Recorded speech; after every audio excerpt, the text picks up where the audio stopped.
Assim como as plantas, os seres humanos também crescem, alguns à luz, outros nas sombras. Muitos indivíduos precisam das sombras, e não da luz, para prosperar. Carl Jung. O Livro Vermelho. Nenhum de nós é tão virtuoso quanto gostamos de acreditar. Em nosso interior, coexistem impulsos primitivos, desejos por poder e atração física. Possuímos um lado agressivo e, muitas vezes, cruel, capaz de causar sofrimento a quem está ao nosso redor. Temos a tendência de ignorar ou negar nossas falhas e fraquezas. No entanto, o que não aceitamos não desaparece. Ao contrário, afunda no inconsciente, formando o que Carl Jung denominou sombra. Neste vídeo, vamos explorar como encarar essa sombra e integrar seus aspectos à nossa personalidade. Pode revitalizar nossas vidas e contribuir para a cura de um mundo fragmentado. Um exemplo prático desse conceito é a pessoa que sempre tenta se mostrar calma e controlada, mas, em momentos de grande estresse, explode de maneira desproporcional. Ela reprimiu sua raiva por tanto tempo que, quando essa emoção vem à tona, se manifesta de forma destrutiva. Aqui, a sombra, composta por essa raiva reprimida, assume o controle. Somente aquele que atravessa essa escuridão pode esperar alcançar algum progresso. Para que uma sombra seja projetada, é necessário um objeto que bloqueie a luz. Na psicologia junguiana, o objeto que lança nossa sombra psicológica é nossa persona, a máscara social que usamos para nos adequar às expectativas externas. A persona é a imagem que queremos que os outros vejam, enquanto a sombra abriga todos os traços que não conseguimos ou não queremos expor ao mundo. Um exemplo de como a persona atua pode ser visto em ambientes de trabalho.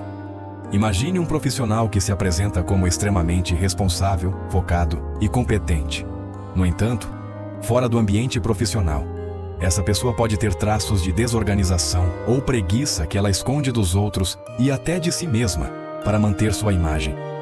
Esses traços indesejados, quando reprimidos, não desaparecem.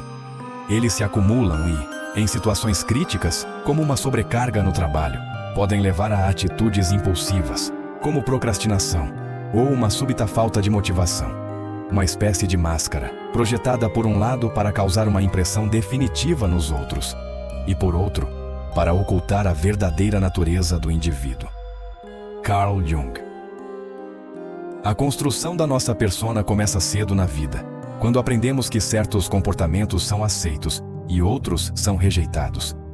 Integramos as qualidades aceitas à nossa persona e escondemos as indesejadas atrás dessa máscara. Com o tempo, nos identificamos tanto com nossa persona que passamos a ignorar os aspectos reprimidos de nosso ser, que vão para o inconsciente e formam nossa sombra. É a parte inferior da personalidade, a soma de todos os elementos psíquicos que, por causa de sua incompatibilidade com a atitude consciente escolhida, são negados e reprimidos. Os conteúdos reprimidos da sombra não ficam inativos no inconsciente.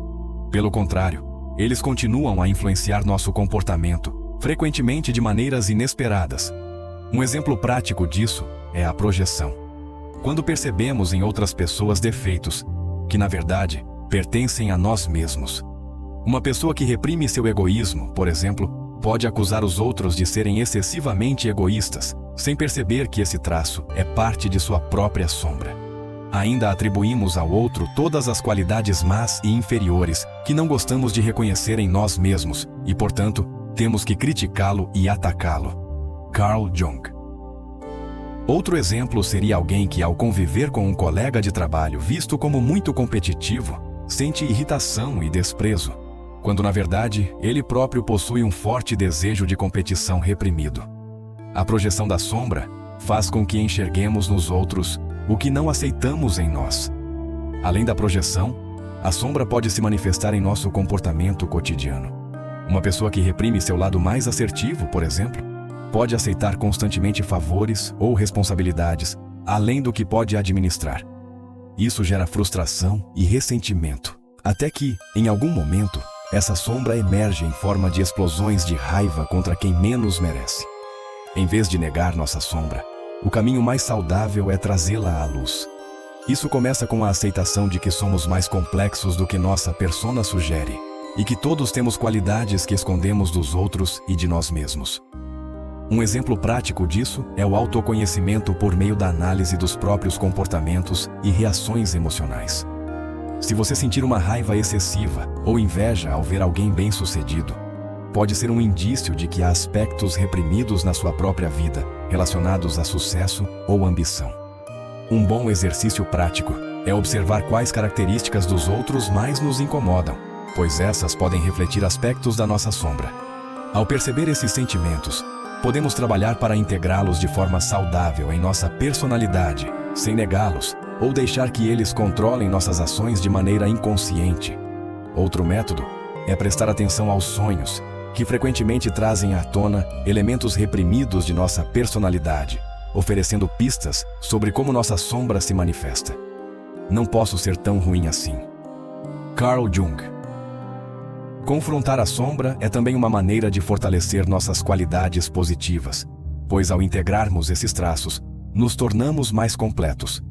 O processo de confrontar a sombra reduz o poder que nossos impulsos reprimidos têm de causar estragos em nossas vidas. Por exemplo, alguém que reconhece um problema de raiva latente pode aprender a lidar melhor com situações desafiadoras, em vez de explodir de forma inesperada. Além de conter impulsos primitivos e traços negativos, a sombra também guarda potenciais reprimidos, como inteligência, criatividade e coragem, que foram suprimidos por uma educação ou sociedade opressora. Muitas pessoas escondem talentos ou habilidades por medo de rejeição ou julgamento, mas ao integrar esses aspectos em suas vidas, podem alcançar uma maior realização pessoal.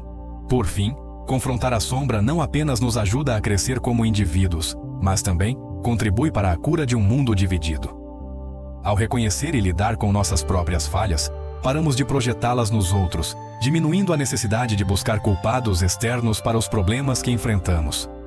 Como Jung sugere, ao lidar com nossa própria sombra, estamos fazendo algo real pelo mundo.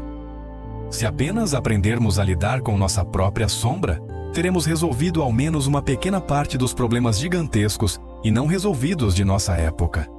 Carl Jung.